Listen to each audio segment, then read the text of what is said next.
Rania tiba di acara gala Hotel Mahameru dengan aura superioritas yang ia gunakan sebagai baju zirah.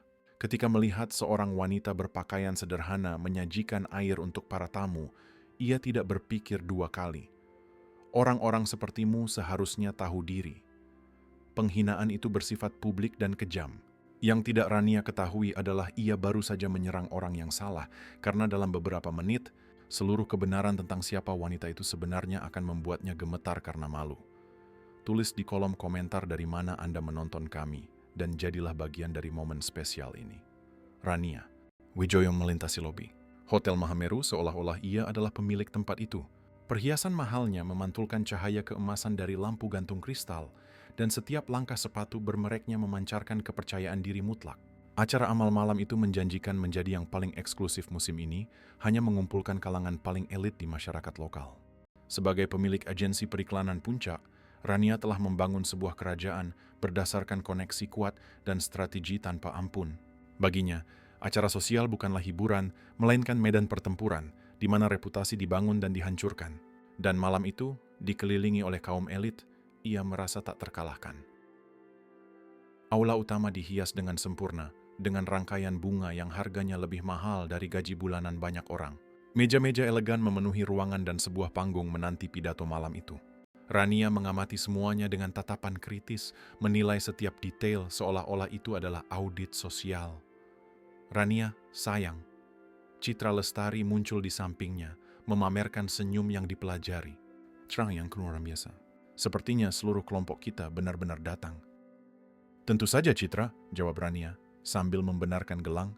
Acara seperti ini wajib bagi mereka yang memiliki posisi sosial, meskipun aku selalu khawatir dengan kualitas para tamu. Sementara gelas-gelas sampahnya beredar di antara para hadirin, Rania melihat pergerakan yang membuatnya tidak nyaman. Seorang wanita parubaya, berpakaian sederhana dan sopan, berjalan di antara meja-meja membawa nampan berisi gelas air. Gerak-geriknya lembut, senyumnya tulus. Tetapi bagi Rania, kehadiran itu melambangkan segala sesuatu yang salah dengan penyelenggaraan acara tersebut. Tidak berkelas sekali, bisik Rania kepada Citra, memberi isyarat diam-diam. Mencampur staf dengan tamu seperti ini. Seseorang harus mengajarkan etiket sosial kepada orang-orang ini. Wanita itu mendekat perlahan, menawarkan air segar bagi siapa saja yang menginginkannya. Rambutnya diikat sederhana dan ia mengenakan sepatu praktis yang sangat kontras dengan sepatu hak tinggi glamor wanita lain yang hadir. Bagi Rania itu seperti noda pada sebuah karya seni yang sempurna. "Selamat malam nyonya-nyonya," kata wanita itu dengan suara lembut saat tiba di meja tempat Rania berada. "Apakah Anda ingin minum air?" Rania memeriksanya dari atas ke bawah dengan penghinaan yang nyaris tak terselubung. Setiap detail mengkonfirmasi kecurigaannya. Pakaian murah, tanpa aksesoris, postur yang terlalu rendah hati. Dia adalah tipe orang yang Rania yakini tidak pantas berada di lingkungan itu. "Tidak, terima kasih," jawab Rania singkat. "Dan sejujurnya, menurut saya sangat tidak pantas membiarkan staf beredar di antara para tamu seperti ini. Ada protokol yang harus diikuti." Wanita itu tetap tersenyum, tetapi Rania melihat sedikit keraguan di matanya. "Saya minta maaf jika saya menimbulkan ketidaknyamanan. Niat saya hanya untuk memastikan kenyamanan semua orang." "Kenyamanan?" Rania tertawa keras menarik perhatian dari meja-meja di dekatnya. "Anda tahu apa yang akan benar-benar membuat saya nyaman? Orang-orang seperti Anda mengerti dengan jelas di mana tempat Anda di sini." Rasa malu langsung terasa. Percakapan berhenti tiba-tiba. Wajah-wajah menoleh untuk menyaksikan adegan itu, dan keheningan yang tegang menyelimuti bagian aula itu. Wanita itu tetap tenang, tetapi Rania merasakan adrenalin kemenangan mengalir di nadinya. "Jujur saja," lanjut Rania, sengaja meninggikan suaranya. "Saya membayar mahal untuk undangan acara amal ini. Saya tidak menyangka harus berurusan dengan situasi memalukan seperti ini." Citra mencoba campur tangan dengan sentuhan lembut di lengannya. "Rania, mungkin ini tidak perlu." "Tentu saja perlu, Citra." Rania memotongnya, kini sepenuhnya terbawa oleh kemarahannya sendiri. Seseorang di sini harus berani mengatakan yang sebenarnya. Orang ini menyebabkan ketidaknyamanan bagi kita semua. Wanita itu menarik napas dalam-dalam. Jelas terluka, tetapi tetap menjaga martabat yang mengesankan. "Nyonya, jika Anda mengizinkan saya untuk menjelaskan situasinya." "Menjelaskan apa sebenarnya?" Potong Rania dengan kasar. "Strategi putus asa macam apa ini? Mencoba menyusup ke acara kelas atas, berpura-pura bekerja di sini?" Semakin banyak orang mulai mendekat, membentuk lingkaran kecil penonton. Rania merasa seperti pahlawan, membela tatanan sosial. mengungkap seorang penyusup yang berani menantang aturan tak tertulis kaum elit. Perhatikan umum Rania kepada penonton yang terus bertambah sambil memberi isyarat dramatis. Lihat sejauh mana beberapa orang bisa pergi. Mungkin datang dari suatu tempat yang jauh dan berpikir bisa begitu saja berbaur dengan kita. Penghinaan itu bersifat publik dan kejam. Wanita itu menundukkan kepalanya sejenak, Justlam terguncang oleh kata-kata beracun itu, tetapi ketika ia mengangkatnya lagi, matanya masih memancarkan ketenangan yang membingungkan Rania. "Tolong, Nyonya." Ia mencoba sekali lagi, suaranya lembut tapi tegas. "Jika Anda bisa mengizinkan saya untuk mengklarifikasi, saya sama sekali tidak mengizinkan apapun." Rania meledak, merasa kuat di depan penonton yang penuh perhatian. "Gimana? Di mana keamanan hotel ini? Kita punya situasi di sini yang perlu segera diselesaikan." Pada saat kritis itulah Bapak Hartono muncul dari kerumunan, berlari ke arah kelompok itu dengan ekspresi panik total di wajahnya. Sebagai penyelenggara acara dan direktur Yayasan Harapan Baru, ia telah menyaksikan adegan itu berlangsung dan sekarang datang dengan putus asa untuk mengatasi bencana tersebut. "Rania, demi Tuhan, hentikan ini!" Teriaknya hampir kehabisan napas, membuka jalan di antara para penonton. "Pak Hartono, syukurlah," seru Rania dengan nada kemenangan. "Akhirnya seseorang yang bertanggung jawab muncul. Wanita ini berhasil menyusup ke acaramu. Anda perlu mengambil tindakan serius dan segera." Bapak Hartono memandang wanita yang terhina itu dengan campuran kengerian dan keputusasaan total. Tangannya gemetar saat ia mencoba memproses besarnya apa yang sedang terjadi. "Rania, kamu tidak mengerti situasinya." Ia memulai, suaranya goyah. Ini jelas penyusup." Rania memotongnya dengan otoritas. "Dan saya menuntut agar dia dikeluarkan dari sini sekarang juga." "Rania, demi Tuhan, dengarkan apa yang coba saya katakan." Bapak Hartono memohon. Keringat mulai membasahi dahinya. Ini adalah Ibu Kartini. Nama itu bergema di lingkaran penonton seperti ledakan sunyi, tetapi Rania tetap bingung sejenak, tidak langsung mengerti.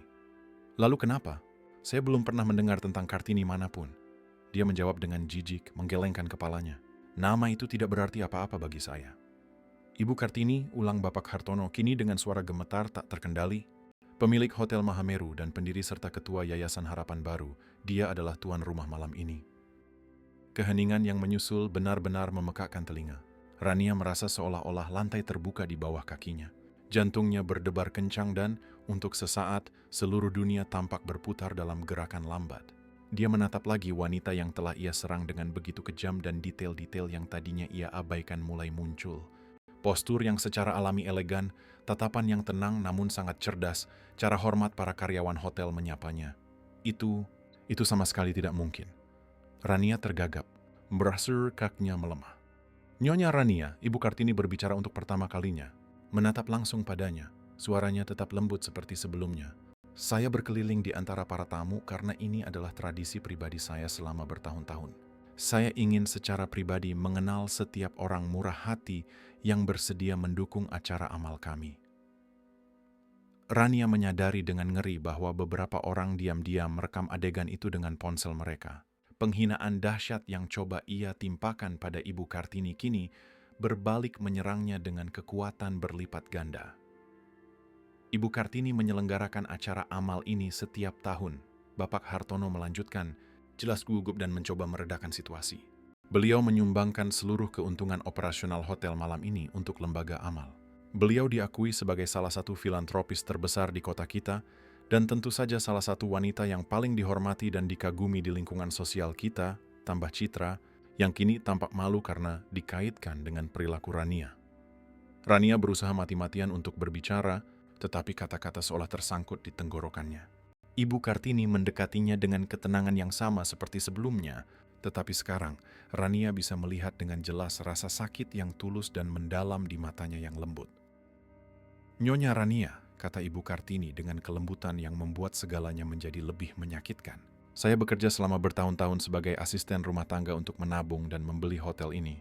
Saya memulai perjalanan saya dengan membersihkan kamar dan melayani meja. Saya tidak pernah lupa dari mana saya berasal. Dan karena itulah saya memastikan untuk memperlakukan setiap orang dengan martabat dan rasa hormat." Setiap kata dari Ibu Kartini menusuk Rania seperti pisau emosional. Ia telah dengan kejam menyerang nilai-nilai fundamental yang diwakili oleh Ibu Kartini sendiri. Kerendahan hati yang tulus, kerja, keren yang jujur, dan kasih sayang terhadap sesama. Saya benar-benar tidak tahu. Rania berhasil bergumam lemah, air mata keputusasaan mulai terbentuk di matanya. Anda tidak tahu karena Anda memilih untuk tidak tahu. Ibu Kartini menjawab dengan kesedihan yang mendalam dalam suaranya. Anda menilai semata-mata dari pakaian sederhana saya, dari penampilan saya yang bersahaja, tanpa mau repot-repot mengenal cerita atau hati saya. Bapak Hartono berusaha mati-matian untuk meredakan bencana. Ibu Kartini, saya sangat yakin ini hanya salah paham yang mengerikan. Ini bukan salah paham, Pak Hartono. Ibu Kartini memotongnya dengan lembut, menggelengkan kepala dengan sedih. Ini adalah prasangka dalam bentuknya yang paling murni dan menyakitkan. Dan itu sangat menyedihkan saya, karena acara seperti ini ada justru untuk menyatukan orang demi tujuan yang lebih besar dari diri kita sendiri.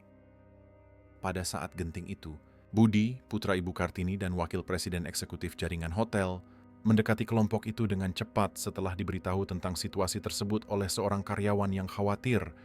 Ibu, apa semuanya baik-baik saja? Apa yang terjadi di sini? Tanyanya dengan kekhawatiran yang jelas, menyentuh lengan ibunya dengan protektif. Ibu baik-baik saja. Nak, hanya sedikit kecewa dengan sifat manusia, jawabnya lembut, mengelus tangannya dengan kelembutan seorang ibu. Rania menyadari dengan kengerian yang semakin menjadi bahwa situasinya menjadi jauh lebih buruk.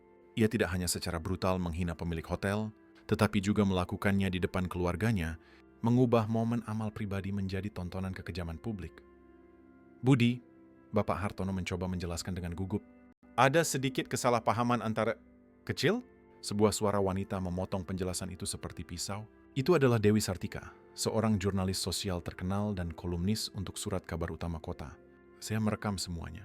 Ini adalah salah satu demonstrasi prasangka kelas paling kejam yang pernah saya saksikan selama puluhan tahun meliput masyarakat. Rania merasa seolah-olah ia akan pingsan di tempat. Dewi terkenal karena kolom sosialnya yang menghancurkan tentang perilaku tidak pantas kaum elit dan penanya mampu menghancurkan reputasi yang dibangun selama puluhan tahun. Tolong, saya mohon, Rania berhasil berkata dengan putus asa. Jangan publikasikan apapun tentang ini. Itu adalah kesalahan yang mengerikan, kesalahpahaman yang membawa bencana. Ini jauh lebih dalam dari sekadar kesalahan. Dewi menjawab dengan dingin.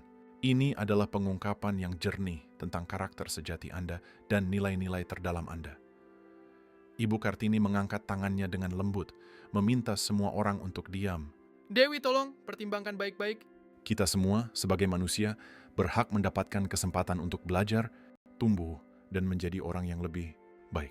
Kemurahan hati Ibu Kartini yang mutlak membuat situasi ini semakin menyakitkan bagi Rania. Wanita yang telah ia serang dengan begitu kejam kini dengan murah hati mencoba melindunginya dari konsekuensi tindakannya sendiri. Nyonya Rania, Ibu Kartini menatapnya untuk terakhir kalinya. Saya sangat berharap malam ini akan mengajarkan Anda sesuatu yang berharga dan abadi tentang bahaya penilaian yang terburu-buru. Orang selalu jauh lebih kompleks dan berharga daripada yang terlihat di permukaan. Rania menyaksikan dengan kaku saat Ibu Kartini berjalan pergi dengan martabat yang tak tergoyahkan, diikuti dengan hormat oleh putranya dan Bapak Hartono. Kelompok penonton mulai bubar perlahan, tetapi tatapan menghakimi dan bisikan kutukan terus bergema di sekelilingnya. Citra mendekatinya dengan ekspresi sangat malu. Rania, saya benar-benar harus pergi sekarang. Apa yang terjadi di sini sama sekali tidak dapat diterima dan tidak dapat dimaafkan. Satu persatu, orang-orang yang selalu dianggap Rania sebagai teman terdekatnya dengan sengaja menjauh, meninggalkannya sendirian di tengah aula mewah yang kini terasa bermusuhan, dingin, dan menuduh. Rania mengerti dengan sangat jelas bahwa kehidupan sosialnya baru saja hancur di depan matanya. Tapi yang paling menyiksanya bukanlah konsekuensi yang tak terhindarkan bagi karier atau reputasi sosialnya. Itu adalah bayangan rasa sakit yang tulus dan mendalam di mata Ibu Kartini yang baik hati. Seorang wanita luar biasa yang mendedikasikan seluruh hidupnya untuk membantu orang.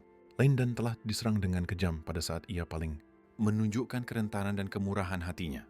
Pada malam yang mengubah itu, Rania akan belajar pelajaran paling pahit dalam hidupnya, bahwa penghinaan terburuk adalah yang tak terelakkan kita ciptakan dan bangun sendiri, dan bahwa beberapa pelajaran datang secara tragis terlambat untuk mencegah kehancuran total yang kita sebabkan dengan tangan kita sendiri. Rania terbangun keesokan paginya dengan perasaan aneh di perutnya, seolah-olah sesuatu yang mengerikan akan terjadi. Selama beberapa detik yang diberkati, pikirannya belum sepenuhnya memproses kejadian malam sebelumnya. Tetapi ketika kenyataan kembali dengan kekuatan penuh, ia merasa seperti ditabrak truk berkecepatan tinggi.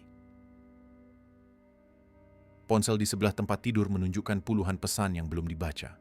Dengan tangan gemetar, Rania mulai membukanya satu persatu dan setiap notifikasi lebih buruk dari yang sebelumnya. Video penghinaan yang ia timpakan pada Ibu Kartini menyebar di media sosial seperti api. Komentar-komentarnya sangat menghancurkan, menyebutnya sombong, berprasangka, dan kejam. Bagaimana seseorang bisa begitu tidak manusiawi? Bunyi sebuah komentar yang mendapat ribuan suka. Wanita ini adalah contoh dari semua yang salah dengan masyarakat kita, kata yang lain. Rania merasakan setiap kata seperti tusukan, tetapi ia tahu ia pantas mendapatkannya. Teleponnya berdering dan nama di layar membuat jantungnya berdebar. Bapak Susilo, klien terbesarnya di agensi Puncak. Dengan tangan gemetar, ia menjawab, "Rania," suara Bapak Susilo sedingin es. "Saya baru saja melihat video yang beredar." "Apakah itu nyata? Apakah Anda benar-benar memperlakukan Ibu Kartini seperti itu?" "Pak Susilo, tolong biarkan saya jelaskan."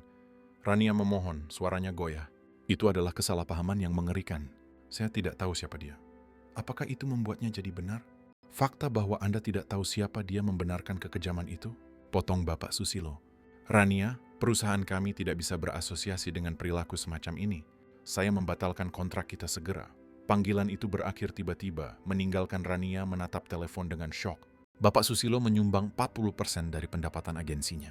Tanpa dia, perusahaannya sangat terancam. Sebelum ia sempat memproses kehilangan itu sepenuhnya, telepon berdering lagi. Kali ini Ibu Chandra, klien penting lainnya. "Rania, saya harap Anda punya penjelasan yang sangat bagus untuk apa yang saya lihat tadi malam," kata Ibu Chandra tanpa basa-basi. "Perusahaan saya menghargai keragaman dan rasa hormat. Saya tidak bisa menjalin kemitraan dengan seseorang yang menunjukkan kurangnya karakter seperti itu." Satu demi satu, panggilan terus berdatangan. Klien membatalkan kontrak, pemasok mempertanyakan kemitraan, bahkan karyawan dari agensinya sendiri menelepon untuk mengundurkan diri. Dalam beberapa jam, Rania melihat kerajaan profesionalnya runtuh seperti rumah kartu. Bunga, asistennya selama 5 tahun, tiba di kantor dengan mata merah dan sepucuk surat di tangan. "Bunga, syukurlah kamu datang," kata Rania dengan lega yang putus asa. "Aku butuh bantuanmu untuk mengendalikan situasi ini. Mungkin kita bisa membuat kampanye perbaikan citra." "Maaf Bu Rania," Bunga memotongnya sambil menyerahkan surat itu. "Saya mengundurkan diri. Saya tidak bisa lagi bekerja untuk seseorang yang melakukan apa yang Ibu lakukan." "Bunga, kamu tidak mengerti. Itu adalah kesalahan. Aku bisa berubah, aku bisa menebusnya." "Metahun, Bu Rania, 5 tahun saya bekerja untuk Ibu, dan selama itu saya melihat bagaimana Ibu memperlakukan orang-orang yang Ibu anggap lebih rendah, petugas kebersihan, kurir, pelayan. Kemarin bukanlah kesalahan, itu adalah siapa Ibu sebenarnya." Kata-kata Bunga bergema di kantor yang kosong setelah kepergiannya. Rania duduk di kursi eksekutifnya dikelilingi oleh kemewahan yang sangat ia hargai, tetapi merasa benar-benar sendirian dan tersesat. Hari-hari berlalu dalam rangkaian konsekuensi yang menyiksa. Kolom sosial Dewi Sartika telah terbit di surat kabar dengan judul yang menghancurkan, "Wajah sejati kaum elit ketika kesombongan mengungkap karakter." Artikel itu merinci tidak hanya insiden dengan Ibu Kartini, tetapi juga episode lain dari perilaku Rania yang dipertanyakan selama bertahun-tahun. Agensi Puncak yang membutuhkan 15 tahun untuk dibangun berada di ambang kebangkrutan. Rania terpaksa memberhentikan sebagian besar karyawan yang tersisa dan mulai menjual peralatan untuk membayar utang. Setiap hari membawa penghinaan baru, kehilangan baru. Pada salah satu sore yang kelam itulah Rania memutuskan untuk melakukan sesuatu yang tidak pernah ia bayangkan. Mencari tahu tentang Ibu Kartini. Mungkin dengan lebih memahami wanita yang telah ia serang, ia bisa memahami besarnya kesalahannya. Apa yang ia temukan membuatnya semakin hancur. Ibu Kartini bukan hanya seorang pengusaha sukses, ia adalah pahlawan sosial sejati. Artikel-artikel surat kabar lama mengungkapkan kisahnya yang luar biasa. Yatim piatu sejak kecil, tumbuh di panti asuhan, bekerja sebagai asisten rumah tangga sejak remaja untuk menghidupi diri sendiri, dan perlahan-lahan menabung setiap sen untuk mewujudkan mimpinya memiliki bisnis sendiri. Rania membaca dengan air mata berlinang tentang bagaimana Ibu Kartini membeli Hotel Mahameru ketika hotel itu bangkrut, menyelamatkan lebih dari 100 pekerjaan, bagaimana ia mengubah hotel itu tidak hanya menjadi sukses komersial, tapi juga menjadi platform untuk tujuan sosial. Setiap tahun, ia menyumbangkan jutaan untuk lembaga amal, terutama yang membantu anak-anak yatim piatu seperti dirinya dulu. Bagaimana aku bisa begitu buta? Rania bergumam pada dirinya sendiri, membaca tentang penghargaan kemanusiaan yang diterima Ibu Kartini. Bagaimana aku bisa menyerang seseorang yang begitu baik? Pada saat refleksi mendalam itu, teleponnya berdering. Itu adalah nomor tak dikenal dan Rania ragu sebelum menjawab. "Halo Rania Wijoyo?" Seorang suara pria bertanya. "Nama saya Joko.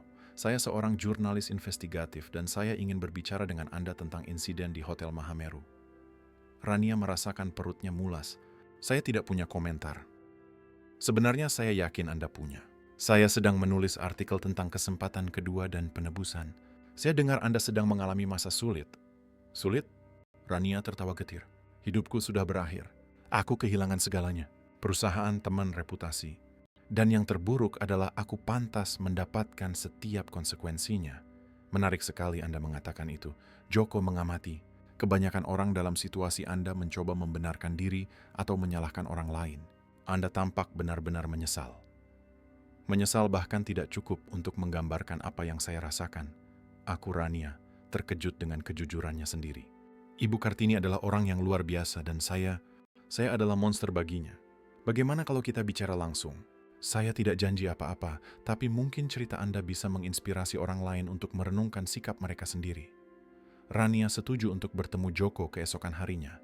Dia tidak punya apa-apa lagi untuk hilang, dan sebagian kecil dari dirinya berharap mungkin bisa mengubah kejatuhannya menjadi sesuatu yang berguna bagi orang lain.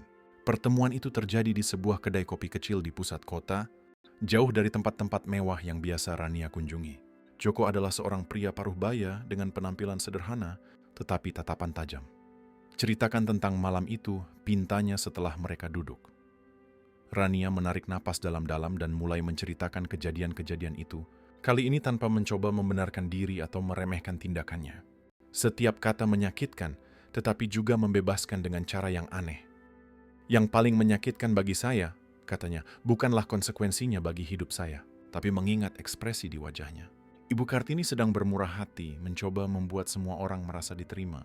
Dan saya menyerangnya justru karena itu." Joko membuat catatan sambil mendengarkan. "Menurutmu, mengapa kamu bereaksi seperti itu?"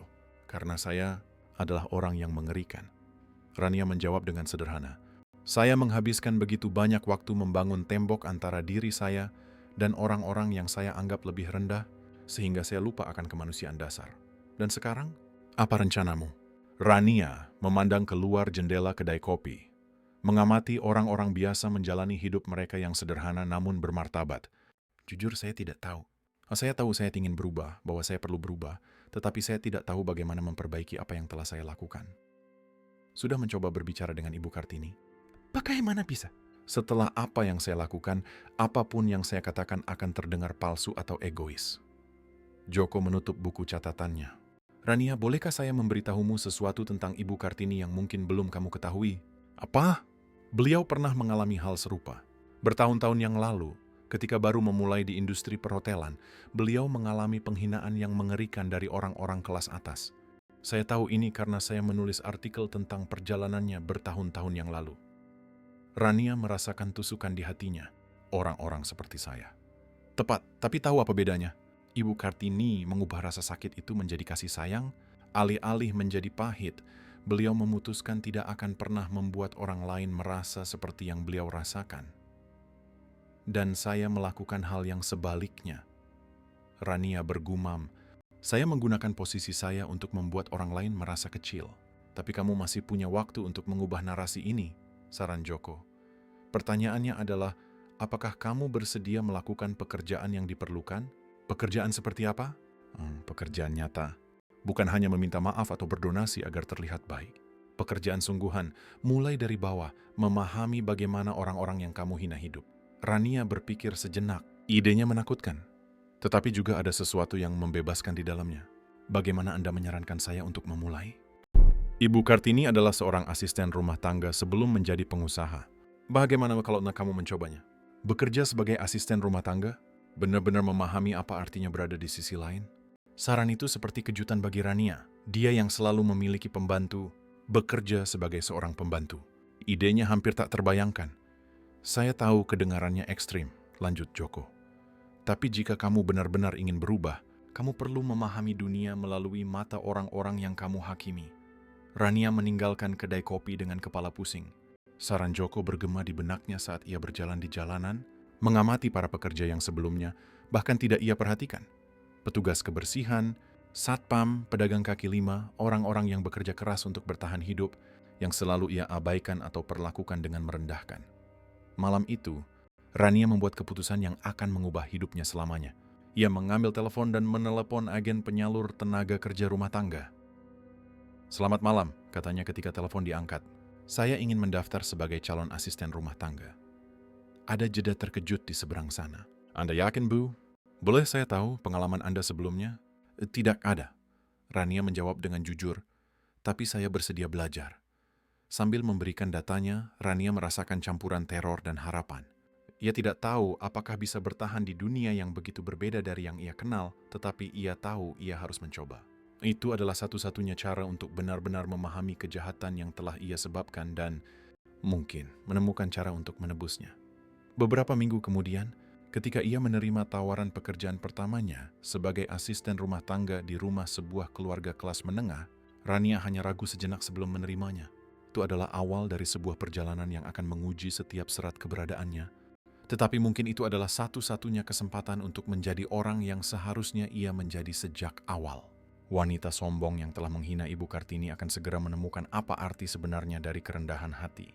Dan penemuan itu akan lebih transformatif daripada apapun yang bisa ia bayangkan.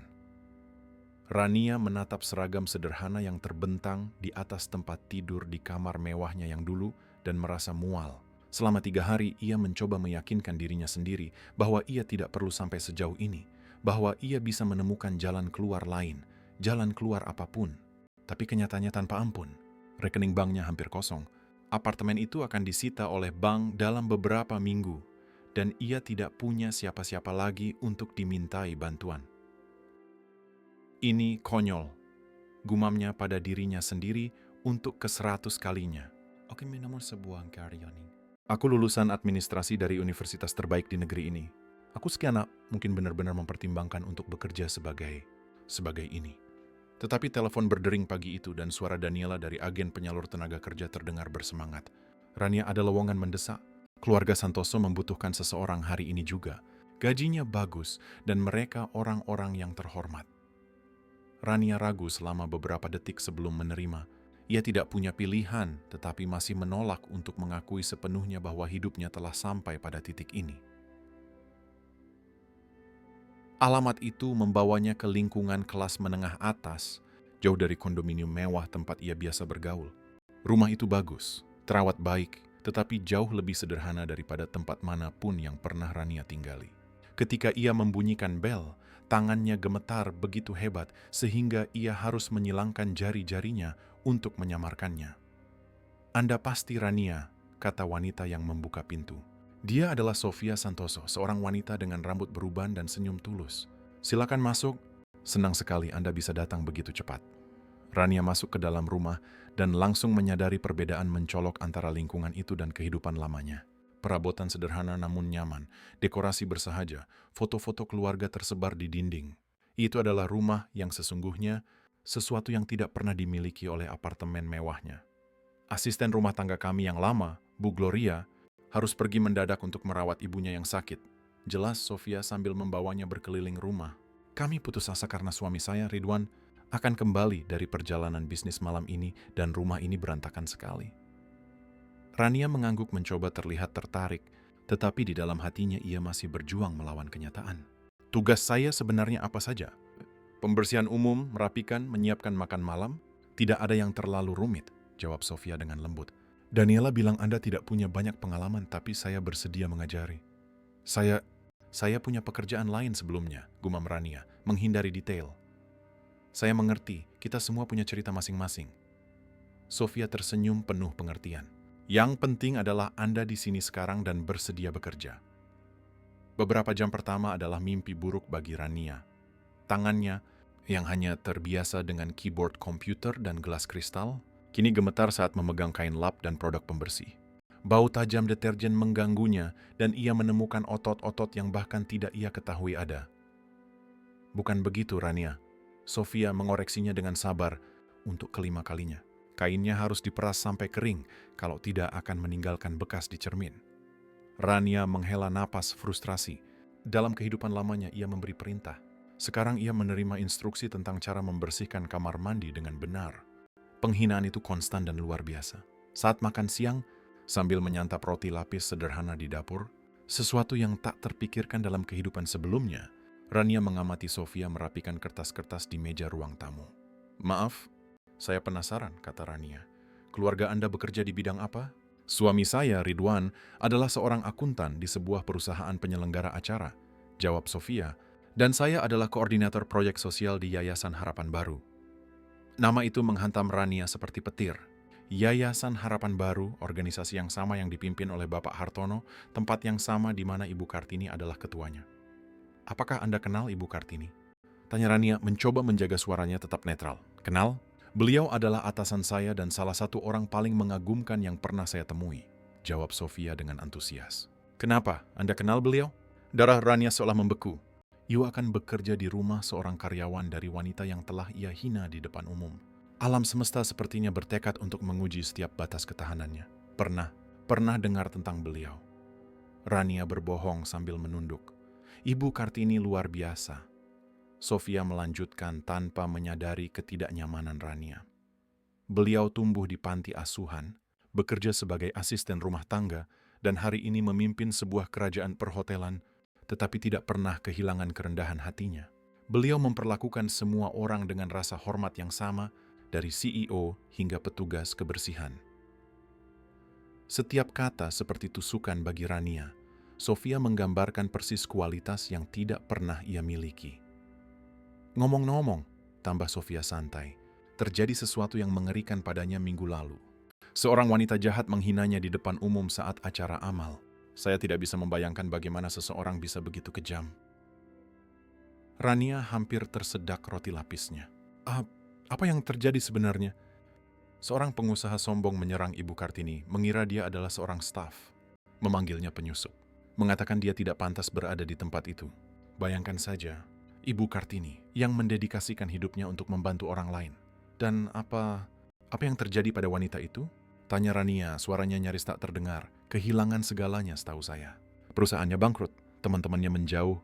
Ibu Kartini bahkan mencoba meredakan kasusnya karena beliau begitu baik hati, tapi kerusakannya sudah terjadi." Rania tiba-tiba bangkit dari meja. "Permisi, saya perlu ke kamar mandi." Terkunci di kamar mandi rumah Sofia, Rania menatap bayangannya di cermin yang baru saja ia bersihkan. Wajah yang menatapnya kembali adalah wajah orang asing. Rambut acak-acakan, pakaian sederhana, tangan kasar karena produk pembersih. Dalam beberapa hari ia telah menjadi persis seperti tipe orang yang biasa ia abaikan. Tapi yang lebih buruk dari perubahan fisik adalah kesadaran emosional. Sofia berbicara tentang Ibu Kartini dengan kekaguman dan kasih sayang sedemikian rupa sehingga Rania akhirnya memahami besarnya apa yang telah ia lakukan. Ia tidak hanya menyerang seorang pengusaha sukses, ia telah melukai seseorang yang dicintai oleh ratusan karyawan, dilindungi oleh keluarga pemilik hotel, dihormati oleh seluruh masyarakat. Ketika ia kembali ke dapur, Sofia sedang menelepon. "Ya, Bu Kartini, saya mengerti. Tentu Ibu bisa andalkan saya. Sampai besok." Rania berpura-pura sibuk merapikan piring, tetapi telinganya waspada pada setiap kata. "Itu Ibu Kartini," jelas Sofia setelah menutup telepon. "Besok kita akan ada pertemuan khusus di yayasan tentang insiden tidak menyenangkan itu. Beliau ingin membahas bagaimana kita bisa mengubah situasi ini menjadi sesuatu yang positif." "Mengubah bagaimana?" Rania tidak bisa menahan diri untuk bertanya. Ibu Kartini percaya bahwa bahkan situasi terburuk pun bisa menghasilkan pembelajaran. Beliau berpikir untuk membuat kampanye tentang empati dan rasa hormat antar kelas sosial. Tipikal beliau, mengubah rasa sakit menjadi tujuan. Rania merasakan air mata mulai terbentuk. Bahkan setelah diserang dengan kejam, Ibu Kartini masih mencari kebaikan dalam segala hal. Sisa hari itu berlalu dalam kabut kritik diri dan penyesalan. Rania membersihkan, merapikan, dan memasak, melakukan tugas-tugas yang tidak pernah ia bayangkan akan ia lakukan. Setiap kegiatan adalah pelajaran kerendahan hati yang dipaksakan, tetapi juga jendela ke dunia yang selalu ia abaikan. Ketika Ridwan tiba dari perjalanannya, Rania diam-diam mengamati interaksi penuh kasih sayang antara pasangan itu. Mereka berbicara tentang hari mereka, berbagi kekhawatiran, menunjukkan cinta tulus yang sangat kontras dengan kehidupan kosong yang selalu Rania jalani. "Sofia bilang kamu menyelamatkan kami hari ini," kata Ridwan dengan lembut kepada Rania. "Terima kasih banyak atas kerjamu." "Saya bukan apa-apa," gumam Rania, tidak terbiasa dengan rasa terima kasih yang tulus. "Bu Gloria selalu bilang pekerjaan rumah tangga itu seni," lanjut Ridwan. "Mengubah rumah menjadi tempat tinggal yang nyaman adalah anugerah istimewa." Rania tidak pernah berpikir pekerjaan rumah tangga sebagai seni atau anugerah. Ia selalu melihatnya sebagai sesuatu yang lebih rendah, tidak layak dipertimbangkan. Satu lagi pengungkapan menyakitkan tentang prasangka yang mendarah daging dalam dirinya. Malam itu, saat kembali ke apartemennya yang hampir kosong, Rania duduk di lantai ruang tamu, di tempat sofa mewahnya dulu berada. Kakinya sakit, tangannya kering, dan ia berbau produk pembersih. Tetapi, untuk pertama kalinya dalam beberapa minggu, ia merasa telah melakukan sesuatu yang berguna. Ponselnya bergetar dengan pesan dari Joko, sang jurnalis. "Bagaimana hari pertamamu?" Rania mengetik dan menghapus beberapa jawaban sebelum mengirim. "Lebih sulit dari yang kubayangkan, lebih perlu." "Mau bicara tentang itu?" "Aku menemukan sesuatu hari ini," tulis Rania. "Keluarga tempatku bekerja mengenal Ibu Kartini. Mereka berbicara tentangnya dengan begitu banyak kasih sayang, begitu banyak rasa hormat. Akhirnya aku mengerti siapa yang sebenarnya kuserang. Dan bagaimana perasaanmu setelah tahu itu?" Rania melihat sekeliling apartemennya yang hancur, lalu ke tangannya yang terluka karena pekerjaan, dan akhirnya kebayangannya di layar gelap televisi yang akan diambil keesokan harinya. "Aku merasa pantas mendapatkan setiap detik dari ini," ketiknya. "Tapi aku juga merasa mungkin, hanya mungkin, ini adalah kesempatanku untuk menjadi orang yang lebih baik." Keesokan paginya, Rania bangun dengan rasa sakit di seluruh tubuhnya. Setiap otot memprotes gerakan, mengingatkannya bahwa tubuhnya tidak terbiasa dengan pekerjaan fisik, tetapi sesuatu telah berubah semalam. Perlawanan awal mulai digantikan oleh penerimaan pasrah, bahkan mungkin tekad. Sambil bersiap-siap untuk hari lain di rumah keluarga Santoso, Rania bercermin dan membuat janji dalam hati. "Aku akan belajar, aku akan mengerti, dan mungkin suatu hari nanti aku bisa bercermin tanpa merasa jijik."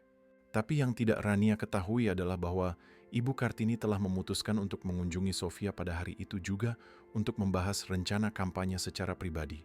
Dalam beberapa jam, wanita yang telah ia hancurkan di depan umum akan berhadapan langsung dengan korban kekejamannya. Dan kali ini, Ranialah yang akan berada dalam posisi rentan, mengenakan seragam asisten rumah tangga, dengan tangan kasar karena pekerjaan, menemukan apa artinya berada di sisi lain dari penghinaan sosial. Takdir akan segera melengkapi lingkarannya yang kejam, tetapi mungkin perlu. Rania sedang berlutut di lantai ruang tamu, menggosok noda membandel di karpet ketika ia mendengar Sofia menjawab telepon di dapur. Suara bersemangat majikannya bergema di seluruh rumah. "Ibu Kartini, kejutan yang luar biasa. Tentu saja ibu bisa datang sekarang. Saya sangat ingin berbicara langsung tentang kampanye ini." Darah Rania langsung membeku. Kain lap terlepas dari tangannya yang gemetar saat kenyataan menghantamnya seperti tsunami. Ibu Kartini akan datang ke rumah ini, ke rumah tempat Rania bekerja sebagai asisten rumah tangga. Takdir telah menyiapkan konfrontasi paling kejam yang mungkin terjadi. "Rania," panggil Sofia dari dapur. "Atasan saya akan datang ke sini dalam 1 jam. Bisakah kamu bersihkan ruang tamu dengan baik? Aku ingin semuanya sempurna." "Tentu, Bu Sofia." Rania berhasil menjawab, tetapi suaranya keluar serak dan gemetar. Ia mencoba bangkit dan mendapati kakinya tidak mau menurut. Guncangannya begitu hebat sehingga ia harus bersandar pada sofa agar tidak pingsan. Jam 60 menit untuk mempersiapkan momen paling memalukan dalam hidupnya. Rania berlari ke kamar mandi dan melihat bayangannya di cermin. Rambut diikat sanggul sederhana, wajah berkeringat karena pekerjaan, tangan kasar dan merah karena bahan kimia. Ia tidak bisa dikenali, persis seperti orang-orang yang selalu ia hina. "Aku tidak bisa berada di sini saat dia tiba," gumam Rania pada dirinya sendiri, mulai melepas seragamnya. "Aku akan mengarang keadaan darurat. Aku akan pergi sekarang juga." Tetapi ketika ia mulai berganti pakaian, ia menyadari tidak punya tempat tujuan. Kehidupan lamanya telah hancur total. Pekerjaan ini adalah satu-satunya yang tersisa dan jika ia lari sekarang, ia akan kehilangan itu juga.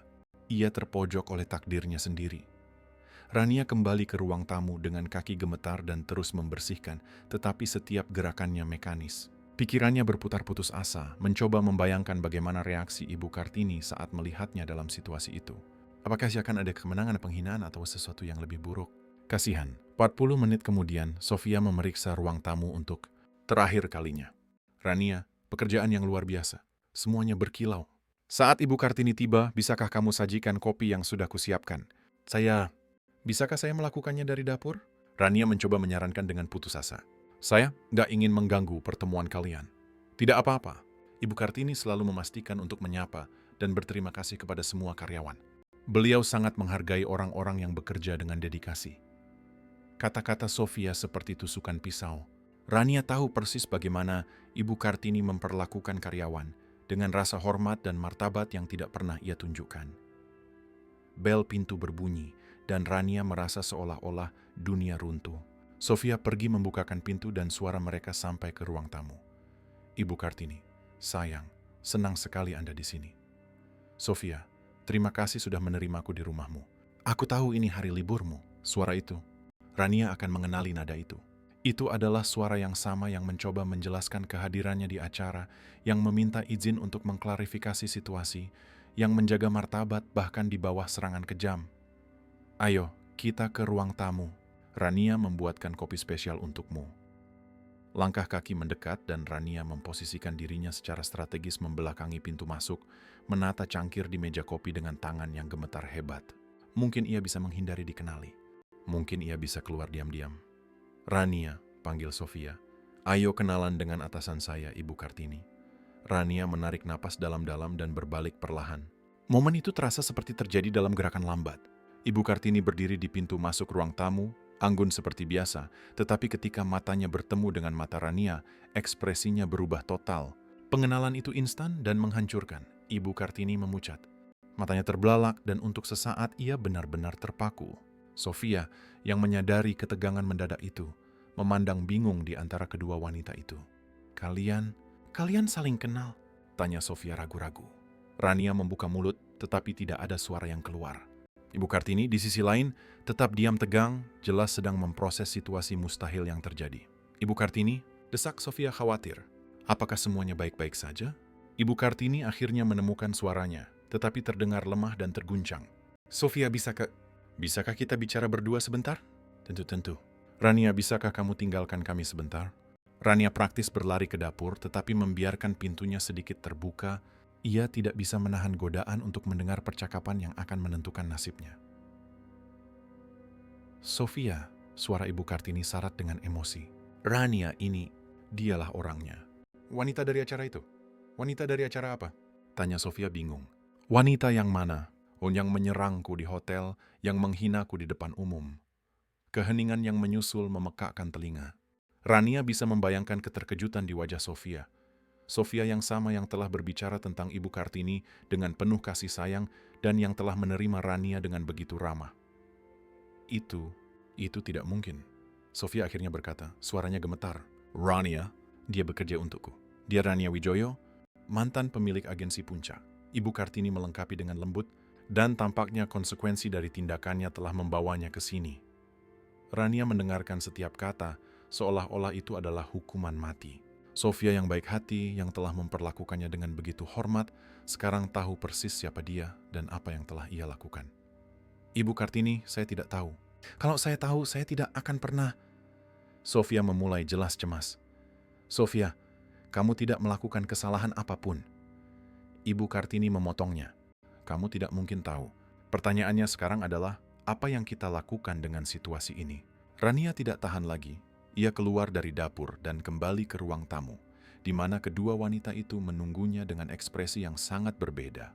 Sofia tampak terkejut dan bingung, sementara Ibu Kartini mempertahankan ketenangan paksa yang tidak bisa menyembunyikan rasa sakit di matanya. Ibu Kartini, kata Rania, suaranya pecah pada kata pertama. Saya tahu saya tidak punya hak untuk berbicara, tapi saya perlu... Perlu apa? Potong Ibu Kartini, dan untuk pertama kalinya sejak mereka bertemu, ada kekerasan dalam suaranya. Perlu menjelaskan, perlu membenarkan diri, atau perlu meminta maaf karena sekarang kamu berada dalam posisi rentan. Saya pantas menerima ini, kata Rania, air mata mulai mengalir. Saya pantas menerima kemarahan Anda, penghinaan Anda, segalanya. Tapi tolong, jangan hukum Sofia karena tidak tahu siapa saya. Menghukum Sofia? Ulang Ibu Kartini, tak percaya. Rania, kamu masih belum mengerti kan? Ini bukan tentang hukuman. Ini tentang konsekuensi dari pilihan yang kita buat. Sofia bangkit, jelas tidak nyaman.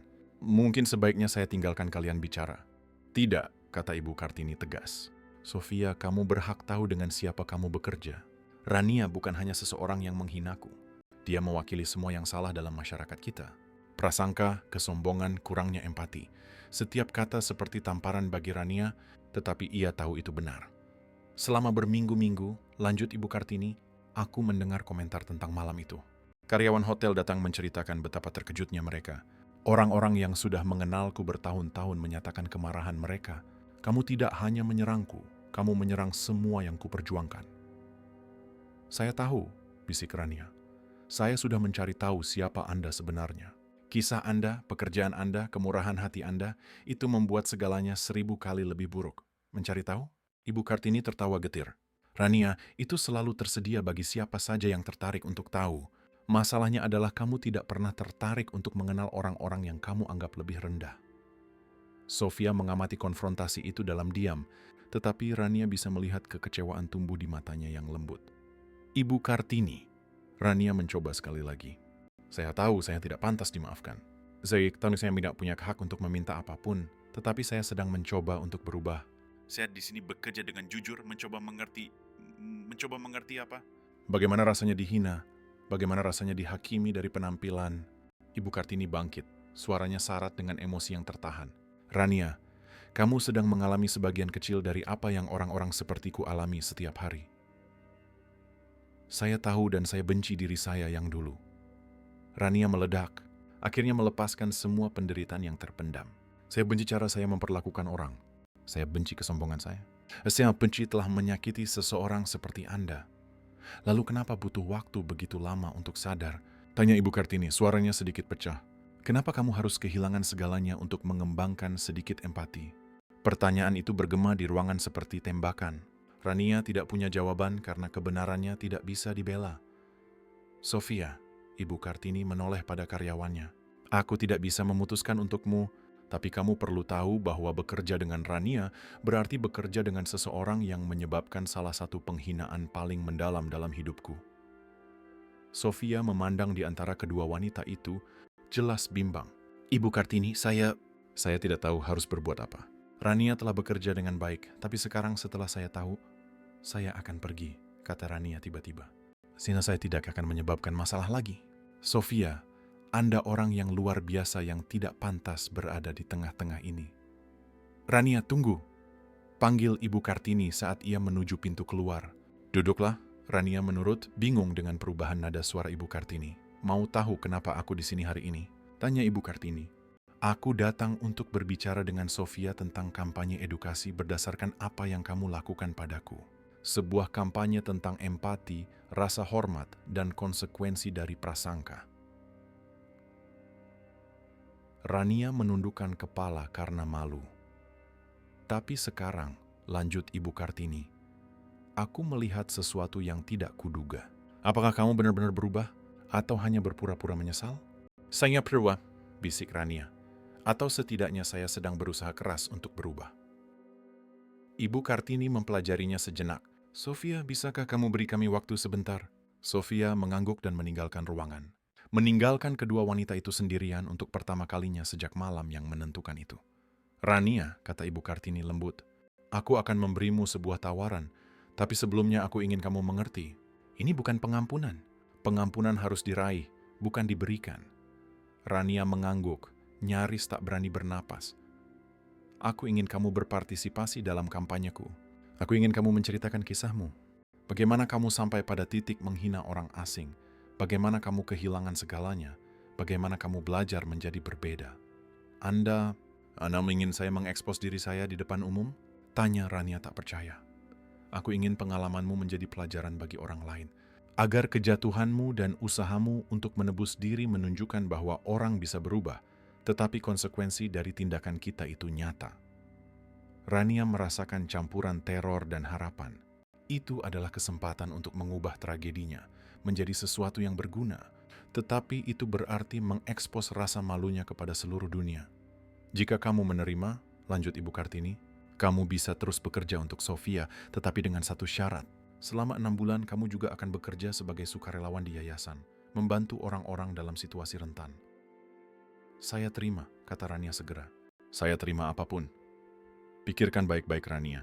Ini berarti menghadapi kamera, wawancara, penghakiman publik, berarti mengakui kesalahanmu kepada jutaan orang. Rania menatap mata Ibu Kartini dan melihat sesuatu yang tidak ia duga, secerca harapan bercampur dengan kehati-hatian. Jika ini bisa membantu satu orang untuk tidak melakukan kesalahan yang sama sepertiku, penghinaan apapun sepadan. Ibu Kartini mengangguk perlahan. Kalau begitu kita mulai minggu depan. Tapi Rania, pahamilah, ini adalah satu-satunya kesempatanmu untuk penebusan. Jika kamu mengecewakanku lagi, tidak akan ada kesempatan kedua. Rania tahu bahwa ia ditawari anugerah yang tidak pantas ia terima. Kesempatan untuk mengubah kehancurannya menjadi pembangunan kembali, kejatuhannya menjadi pembelajaran, tetapi ia juga tahu bahwa jalan di depan akan menjadi yang paling sulit dalam hidupnya. Rania menghabiskan 3 malam berturut-turut tanpa bisa tidur, menatap langit-langit retak di kamarnya yang hampir kosong. Tawaran Ibu Kartini bergema di benaknya seperti mimpi buruk. Mengekspos dirinya di depan umum, mengakui kesalahannya kepada jutaan orang, mengubah rasa malunya menjadi tontonan nasional.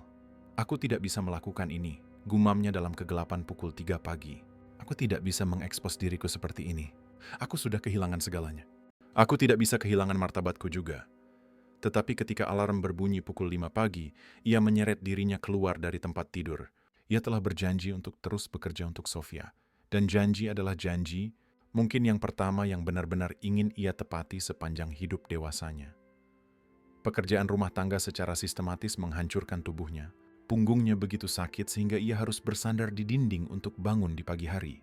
Lututnya memar permanen karena terlalu sering menggosok lantai keramik dan tangannya terasa seperti amplas karena bahan kimia.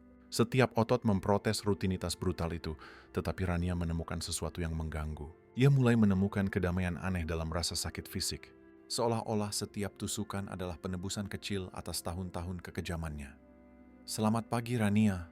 Sofia menyapanya ketika ia tiba di rumah keluarga Santoso. Nadanya berbeda sejak pengungkapan itu. Lebih formal, kurang hangat. Hari ini kita akan membersihkan gudang sepenuhnya. Ada kotak-kotak buku yang sangat berat yang perlu ditata ulang. Rania segera menyadari bahwa ia sedang diuji. Sofia ingin melihat sejauh mana ia akan bertahan. Apakah ia benar-benar bersedia berkeringat untuk gaji yang diterimanya? Tentu, Bu Sofia. Di mana kotaknya? Gudang itu lembab, remang-remang, dan berbau apek. Rania menghabiskan 5 jam berikutnya membawa kotak-kotak yang beratnya lebih dari apapun yang pernah ia angkat seumur hidupnya. Tulang punggungnya menjerit kesakitan setiap kali bergerak. Keringat mengalir ke matanya menyebabkan perih, dan ia merasa seperti akan muntah karena usaha ekstrim. Ya Tuhan, Rania terengah-engah, bersandar pada dinding setelah membawa kotak ke-20. Bagaimana orang melakukan ini setiap hari? Bagaimana Bu Ibu Kartini bertahan bertahun-tahun melakukan ini? Ketika akhirnya ia naik dari gudang, terhuyung-huyung seperti orang mabuk, Sofia mengamatinya dengan ekspresi yang tak terbaca. Rania, kamu sangat pucat, kamu harus berhenti. Saya bisa melanjutkan? Rania berbohong, berpegangan pada pegangan tangga agar tidak pingsan. Ismoting stop. Sehonia stop sana menian. Hendak duduklah. Aku akan ambilkan air dan sesuatu untuk dimakan. Rania ambruk di kursi dapur. Setiap otot di tubuhnya gemetar karena kelelahan. Ia melihat tangannya, yang dulu dirawat setiap minggu, sekarang dengan kuku patah, luka kecil, dan kapalan yang mulai terbentuk. Mi itu adalah tangan seorang pekerja, dan untuk pertama kalinya dalam hidupnya, ia merasakan kebanggaan akan hal itu. Sofia kembali dengan air dingin dan roti lapis sederhana. Rania, bolehkah aku bertanya langsung? Tokuodo, boleh. Kenapa kamu benar-benar melakukan ini? Seorang wanita dengan tingkat pendidikanmu bisa mencari pekerjaan lain, kenapa memilih pekerjaan rumah tangga? Rania meminum air perlahan menata pikirannya. Karena aku perlu merasakan sendiri apa artinya dihina. Aku perlu merasakan apa yang Ibu Kartini rasakan selama bertahun-tahun sebelum mendapatkan bisnisnya sendiri. Dan apakah kamu mulai mengerti? Setiap hari di sini menghinaku dan mengajariku pada saat yang sama. Rania mengakui dengan kejujuran brutal. Aku menemukan otot-otot yang tidak ku ketahui ada. Aku merasakan sakit yang tidak pernah kubayangkan mungkin. Tapi aku juga menemukan bahwa pekerjaan jujur memiliki martabat yang tidak pernah dimiliki oleh kehidupanku sebelumnya. Sofia mengangguk sambil berpikir, mengamati Rania dengan rasa ingin tahu yang baru. Ibu Kartini menelepon tadi pagi. Beliau ingin berbicara denganmu lagi? Sore ini, perut Rania menegang hebat. Apa yang beliau katakan sebenarnya? Bahwa beliau telah membuat keputusan tentang tawaranmu, tapi juga mengatakan bahwa itu tidak akan menjadi percakapan yang mudah. Sofia, aku tidak tahu apakah aku siap mendengar penolakan. Rania. Sofia mencondongkan tubuh ke depan. Bolehkah aku memberi nasihat berdasarkan 15 tahun mengenal Ibu Kartini? Entend? Beliau adalah orang paling adil yang pernah kukenal. Jika beliau menawarkan kesempatan kedua, itu karena beliau benar-benar percaya kamu bisa pantas mendapatkannya. Tapi Ibu Kartini juga tanpa ampun dalam hal keadilan. Jika beliau memutuskan untuk memberimu kesempatan ini, beliau akan menuntut segalanya darimu. Sore itu, Rania menunggu Ibu Kartini di ruangan yang sama tempat mereka pertama kali berkonfrontasi, tetapi sekarang ia bahkan lebih gugup karena ia merasa percakapan itu akan menentukan masa depannya secara permanen. Ibu Kartini tiba tepat waktu, tetapi Rania melihat sesuatu yang berbeda dalam posturnya. Ia tampak lelah, seolah-olah menanggung beban keputusan tentang Rania membebani emosinya. Rania, kata Ibu Kartini, duduk di hadapannya tanpa tersenyum. Natri annaunanahalamadiin manond. Aku menghabiskan berminggu-minggu memikirkan percakapan terakhir kita. Aku juga tidak bisa memikirkan hal lain. Aku sampai pada satu kesimpulan penting. Aku tidak bisa membuat keputusan ini sendirian. Darah Rania seolah membeku. Otawan dua. Maksudnya, kamu ada orang lain yang terlibat yang terpengaruh oleh apa yang kamu lakukan. Karyawanku, Rania, orang-orang yang bekerja di hotel, yang menyaksikanmu menyerangku, yang merasa marah dan terluka oleh kekejamanmu. Anda ingin saya berbicara dengan mereka? Tanya Rania. Suaranya keluar seperti bisikan ketakutan. Aku ingin kamu menghadapi setiap orang yang menyaksikan kebrutalanmu, menatap mata karyawan yang kamu hina, dan menjelaskan mengapa kamu pantas mendapatkan kesempatan kedua. Ibu Kartini, itu permintaan yang terlalu berat. Rania bangkit dengan gelisah, mulai berjalan di sekitar ruangan. Aku tidak bisa mengekspos diriku pada penghinaan publik ini lagi. Dan pada saat itulah sesuatu dalam diri Ibu Kartini hancur. Penghinaan! Teriaknya, meledak dalam amarah yang telah ia tahan selama berminggu-minggu. Kamu pikir ini penghinaan? Rania, kamu menghancurkanku di depan ratusan orang. Air mata yang ditahan Ibu Kartini akhirnya tumpah. Kamu membuatku merasa seperti sampah di acaraku sendiri. Kamu merendahkanku di depan orang-orang yang menghormatiku. Rania membeku melihat Ibu Kartini kehilangan ketenangannya untuk pertama kalinya.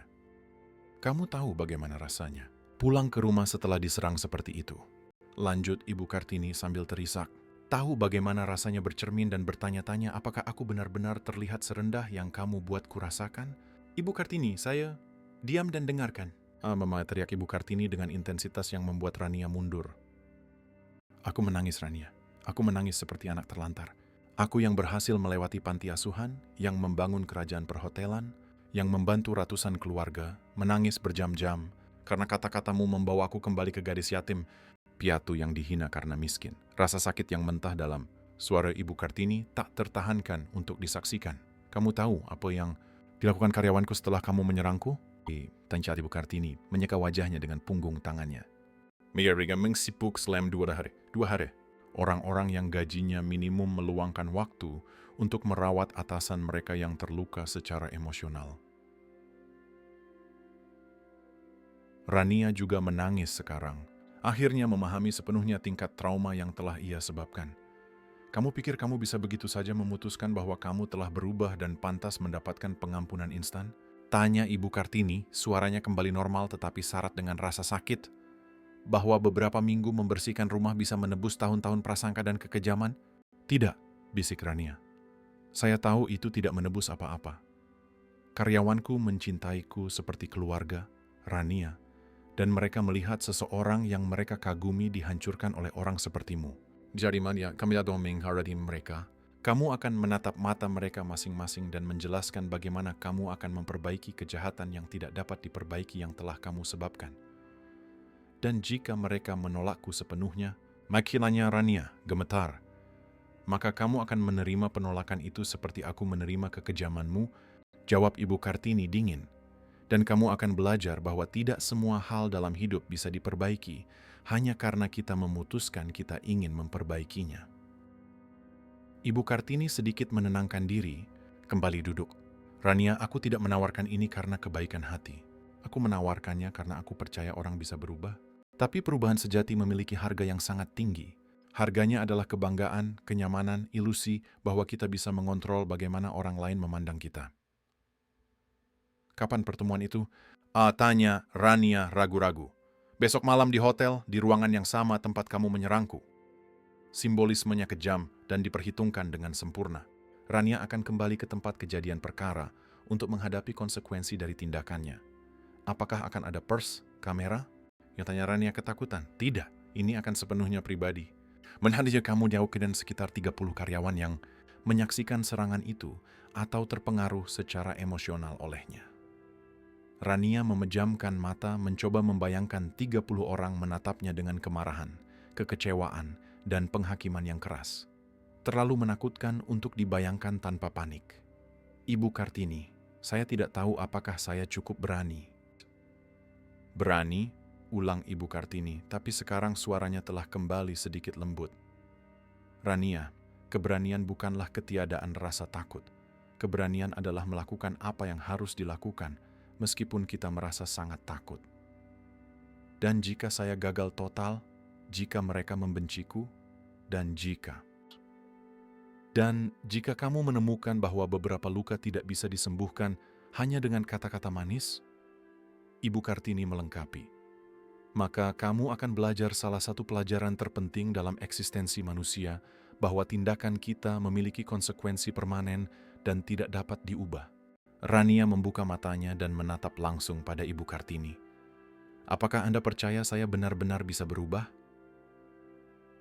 Ibu Kartini ragu-ragu sebelum menjawab dan Rania melihat perjuangan batin terpantul di matanya. Aku sangat ingin percaya, kata Ibu Kartini akhirnya, suaranya sedikit pecah. Aku perlu percaya bahwa orang bisa lebih baik dari saat-saat terburuk mereka. Tapi keyakinan perlu didukung oleh tindakan nyata Rania. Dan besok akan menjadi ujian terakhirmu. Malam itu, Rania tidak bisa makan sepotong roti pun. Ia duduk di lantai apartemennya yang hampir kosong, menulis dan menulis ulang dengan obsesif apa yang akan ia katakan kepada para karyawan. Bagaimana menjelaskan hal yang tidak bisa dijelaskan? Bagaimana meminta maaf atas sesuatu yang mungkin tidak bisa dimaafkan? Teleponnya berdering sekitar pukul 10 malam. Itu Joko, jurnalis yang telah menjadi semacam penasihat tidak resminya. Aku dengar Ibu Kartini mengatur pertemuan dengan para karyawan. Katanya, bagaimana kamu menghadapinya? Aku sangat ketakutan. Aku Rania tanpa ragu. Joko, bagaimana jika ini gagal total? Bagaimana jika mereka menghancurkanku secara emosional? Rania, bolehkah aku berbagi sesuatu yang kupelajari selama 20 tahun meliput kisah-kisah penebusan manusia? Tentu saja. Kegagalan hanya terjadi ketika kita berhenti mencoba.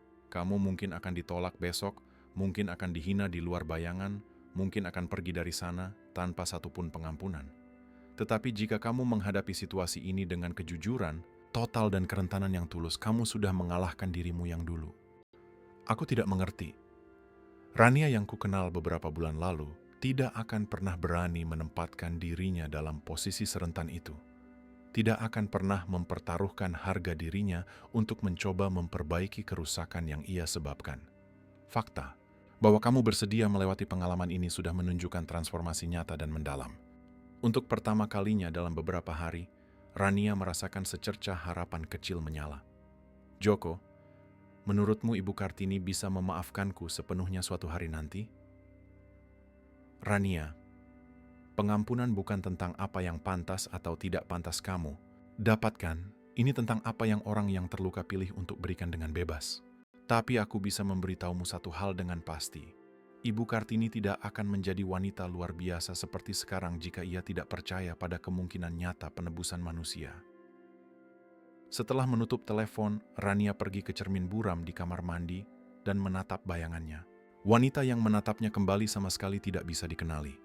Rambut sederhana dan acak-acakan, wajah ditandai oleh kelelahan fisik, tangan kasar dan terluka, postur yang secara alami rendah hati.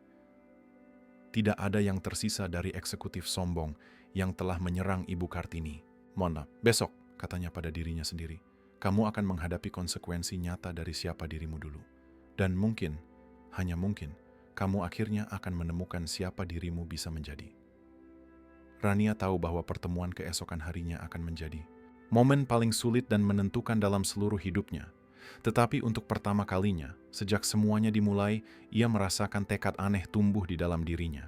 Tidak peduli hasilnya, ia akan menghadapi kebenaran, tidak peduli betapa menyakitkan dan menghancurkannya. Rania tiba di Hotel Mahameru 2 jam sebelum waktu yang ditentukan.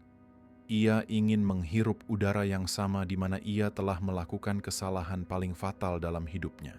Ia ingin mempersiapkan diri secara mental untuk pengadilan yang menantinya. Aula itu sedang ditata persis seperti yang ia ingat, elegan, megah, dan sekarang berubah menjadi ruang pengadilan, di mana ia akan dihakimi oleh orang-orang yang telah ia lukai secara tidak langsung.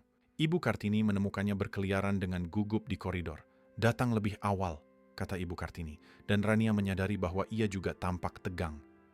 Aku tidak bisa diam di rumah menunggu, aku Rania. Ibu Kartini, sebelum kita mulai, terima kasih telah memberiku kesempatan ini, meskipun aku tidak pantas mendapatkannya. Rania, ini bukan kesempatan. Ini adalah peluang bagimu untuk membuktikan bahwa perubahan nyata itu mungkin. Perbedaannya tipis, tapi penting. Tepat pukul 7 malam, para karyawan mulai berdatangan. Rania mengamati mereka diam-diam melalui pintu yang sedikit terbuka. Mereka adalah orang-orang dari segala usia, dari resepsionis muda hingga pria tua yang telah bekerja di bagian pemeliharaan selama puluhan tahun. Setiap wajah menunjukkan ekspresi penasaran bercampur dengan kecurigaan yang jelas. "Siap?" tanya Ibu Kartini sambil menyentuh bahu Rania. "Aku tidak akan pernah siap untuk ini, tapi aku di sini." Aula itu telah diatur dalam lingkaran dengan kursi-kursi sederhana. Rania duduk di kursi yang ditunjukkan, merasa seperti seorang terdakwa yang menunggu vonis. 30 pasang mata mengamatinya. Dengan intensitas yang berbeda, beberapa penasaran, yang lain tampak jelas bermusuhan. Ibu Kartini berdiri di tengah dan menarik perhatian semua orang. "Teman-teman, terima kasih sudah datang ke sini setelah jam kerja. Saya tahu beberapa dari Anda terkejut dengan undangan saya, tetapi saya merasa sangat penting bagi Anda untuk mengenal Rania Wijoyo secara langsung." Sebuah gumaman menyebar di antara kelompok itu. Rania bisa mendengar bisikan yang membuatnya meringis. "Itu dia, penyihir yang menyerang bos kita. Berani sekali dia datang ke sini. Rania meminta untuk berbicara dengan kalian." Ibu Kartini melanjutkan, "untuk menjelaskan tindakannya dan mungkin menemukan jalan untuk memperbaiki apa yang telah ia lakukan." Ronaldo, seorang pria tegap dari bagian keamanan, segera mengangkat tangan. "Ibu Kartini, dengan segala hormat, mengapa kami harus mendengarkan wanita ini? Kami semua melihat apa yang ia lakukan pada ibu." "Karena Ronaldo," jawab Ibu Kartini dengan sabar, "kita semua pantas mendapatkan kesempatan untuk menjelaskan diri, bahkan ketika kita melakukan kesalahan yang tidak termaafkan." Rania bangkit dengan kaki yang gemetar, melihat sekeliling lingkaran dan menemukan 30 pasang mata tertuju padanya. Beberapa penasaran, banyak yang jelas bermusuhan. "Nama saya Rania Wijoyo," ia memulai, suaranya nyaris tak terdengar. "Dan saya adalah orang yang menyerang Ibu Kartini di tempat ini beberapa minggu yang lalu." "Bicara lebih keras," teriak seseorang dari belakang. "Kalau mau merendahkan diri, setidaknya semua orang bisa dengar." Rania menarik napas dalam-dalam dan meninggikan suaranya. "Saya tidak datang ke sini untuk merendahkan diri atau mencari belas kasihan. Saya datang untuk mengakui bahwa saya adalah orang yang kejam, berprasangka, dan hina, dan bahwa konsekuensi dari tindakan saya telah membawa saya ke tempat yang seharusnya." Jessica, seorang resepsionis muda, angkat bicara dengan sarkasme. "Anda kehilangan uang dan sekarang ingin kami kasihan? Saya tidak ingin belas kasihan dari siapapun." Rania menjawab dengan tegas, "Saya ingin kalian tahu bahwa saya pantas mendapatkan setiap detik penderitaan yang saya alami. Saya pantas karena saya menghabiskan bertahun-tahun memandang para pekerja seperti kalian, seolah-olah kalian lebih rendah." "Dan sekarang kita sama?" tanya Bu Gloria, seorang wanita tua yang telah bekerja di bagian kebersihan selama 20 tahun. Suaranya membawa puluhan tahun, luka yang terpendam. Rania menatapnya langsung. Tidak, kalian selalu lebih unggul dari saya. Kalian bekerja dengan martabat, membangun keluarga yang jujur, menghormati sesama manusia. Saya hanya menumpuk uang dengan menginjak siapapun yang perlu. Lalu kenapa melakukan itu pada bos kami? Tanya Ronaldo dengan kasar. Karena saya dibesarkan dengan keyakinan bahwa beberapa orang lebih berharga dari yang lain. Karena saya salah mengira uang dengan nilai manusia. Karena saya tidak pernah mau repot-repot mengenal cerita siapapun. Dan sekarang Anda tahu? Tanya Jessica, skeptis. Sekarang saya bekerja sebagai asisten rumah tangga, kata Rania, menyebabkan keheningan terkejut di ruangan itu. Saya bangun jam 5 pagi, membersihkan rumah, membawa beban yang menghancurkan punggung saya, melukai tangan saya dengan bahan kimia, dan merasakan setiap penghinaan yang orang-orang seperti kalian rasakan setiap hari. Kasihan sekali Nyonya Besar, gumam seseorang dengan ironis. Tidak, kata Rania dengan ketegasan tak terduga. Jangan kasihan padaku, marahlah, jijiklah, tapi jangan kasihan. Aku memilih untuk menjadi kejam. Sekarang aku menuai apa yang kutanam, fear. Leandro, seorang pelayan muda, bangkit. Ibu Rania, bolehkah saya bertanya sesuatu yang pribadi? Tentu. Apakah ibu punya anak? Tidak. Saya punya anak perempuan berusia 3 tahun, kata Leandro, emosi jelas dalam suaranya. Dan ketika dia besar nanti, saya ingin dia bekerja di tempat yang menghormatinya. Tidak peduli apa pekerjaannya.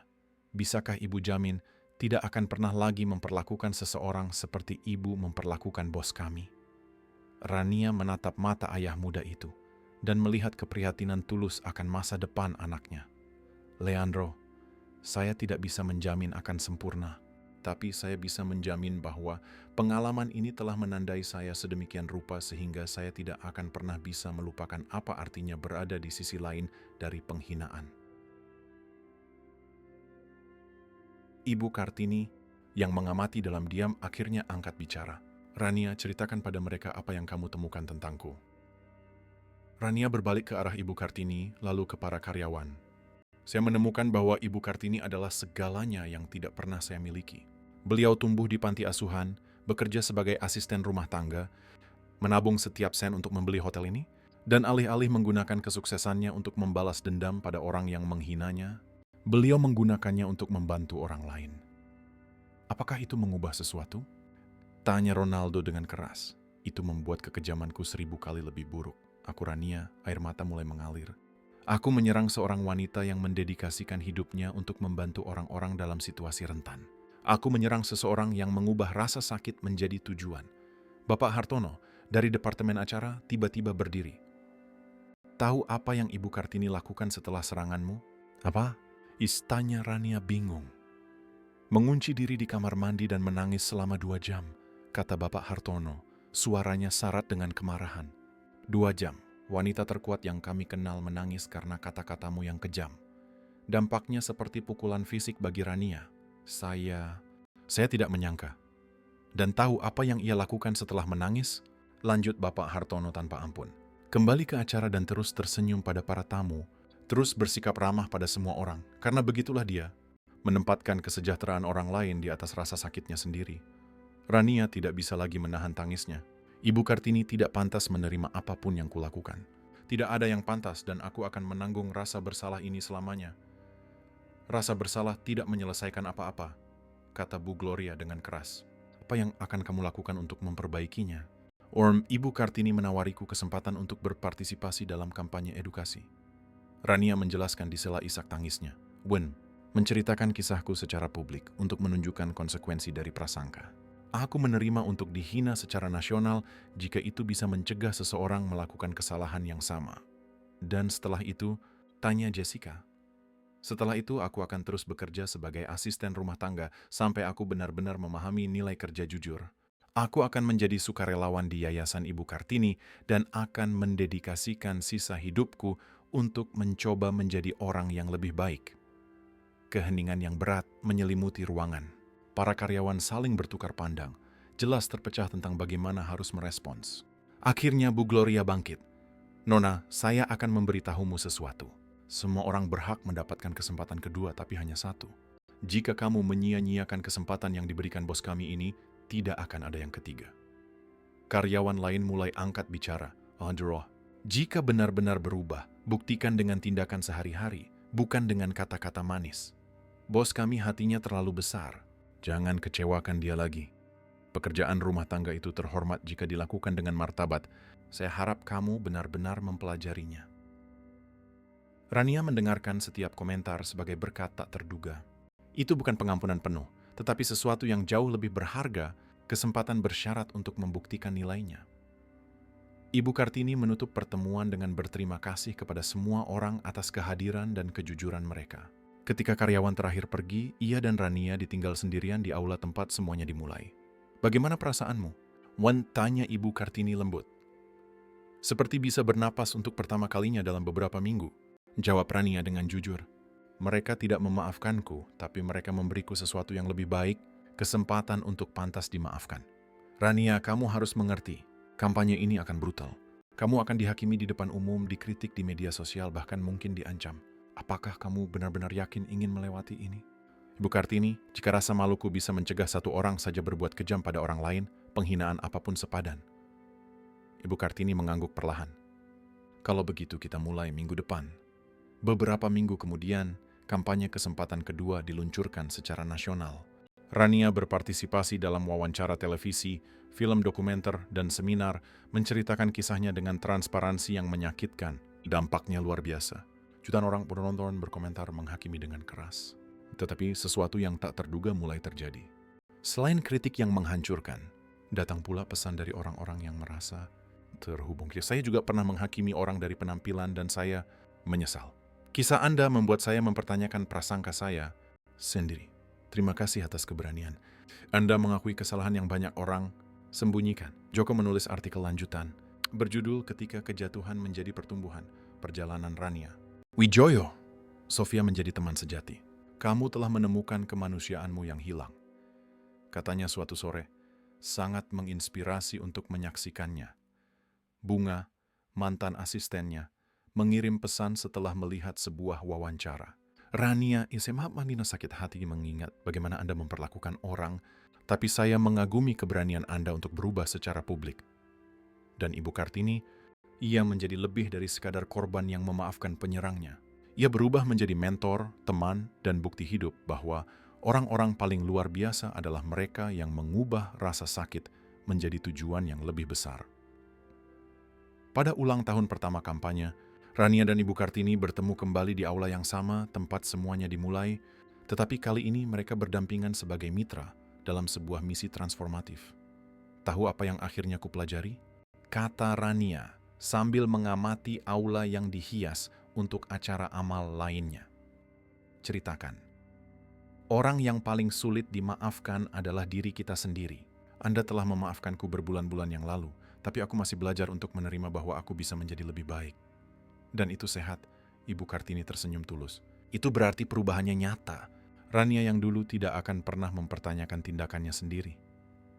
"Ibu Kartini, bolehkah saya mengajukan pertanyaan yang selalu ingin saya tanyakan?"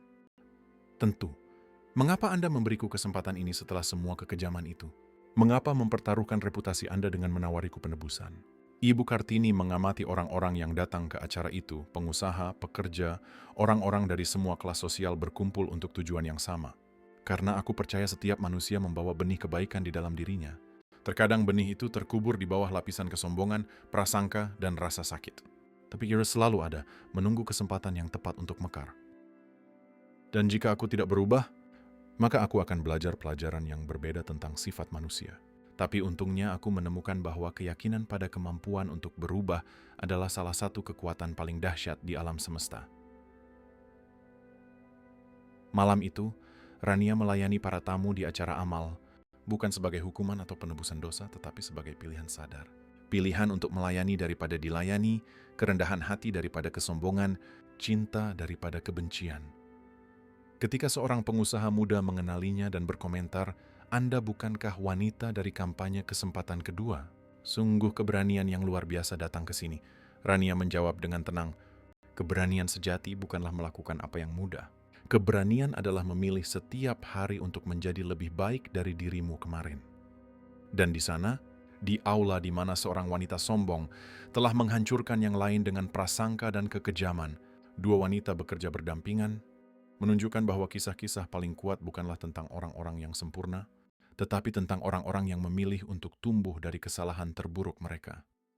Rania telah kehilangan sebuah kerajaan yang dibangun di atas kesombongan, tetapi menemukan sesuatu yang jauh lebih berharga, kemanusiaannya yang hilang.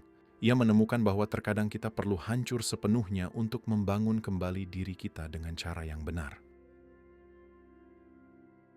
Kampanye kesempatan kedua berkembang menjadi gerakan nasional, menginspirasi jutaan orang untuk memeriksa prasangka mereka sendiri dan percaya pada kekuatan transformatif dari pengampunan dan penebusan yang tulus.